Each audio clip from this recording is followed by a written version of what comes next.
Maharaja gold and diamonds, toll junction, Edappally, Palluruthy, Tripunithura, Kalady, Eramalloor, Aroor പള്ളി, Thuravoor, Thrissur. Kumbalangi saint Joseph north ഇടവകയുടെ നേതൃത്വത്തിൽ കിടപ്പ് രോഗികളെ സന്ദർശിച്ചു.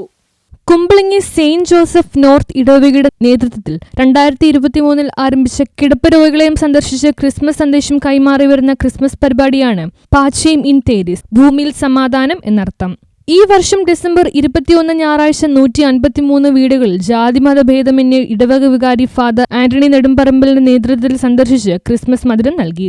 ഇടവക സെൻട്രൽ കമ്മിറ്റി യൂണിറ്റ് ഭാരവാഹികൾ എന്നിവർ നേതൃത്വം നൽകി. കുമ്പളങ്ങി സെന്റ് ജോസഫ് പള്ളി ഇത് 3-ാം വർഷമാണ് ഈ നോർത്ത് കുമ്പളങ്ങിയിലെ പാച്ചേം ഇൻ തേരീസ്, ഭൂമിയിൽ സമാധാനം എന്ന പേരിൽ ക്രിസ്മസ് സന്ദേശയാത്ര നടത്തുന്നത്. 158-160ഓളം കുടുംബങ്ങളിൽ ക്രിസ്മസിൻ്റെ സന്ദേശം എത്തിക്കുന്ന ഈ സന്ദേശയാത്ര ഉണ്ണീശോയെയും കൊണ്ട് തന്നെയാണ് യാത്രയ്ക്ക് പോകുന്നത്. ക്രിസ്മസിൻ്റെ കേക്ക് നൽകിക്കൊണ്ട് ക്രിസ്മസിൻ്റെ സന്തോഷവും മധുരവും എല്ലാ മതസ്ഥർക്കിടയിലും പങ്കുവയ്ക്കുന്നു. പരസ്പരം മതമൈത്രിയും ദൈവസ്നേഹവും ഭാരതത്തിൻ്റെ ഐക്യവും അഖണ്ഡതയും ഒക്കെ സ്നേഹത്തിന്റെയും മതസൗഹാർദ്ദത്തിന്റെയും സമാധാനത്തിന്റെയും സന്ദേശം പരസ്പരം കൈമാറി. News bureau, Kumbalangi.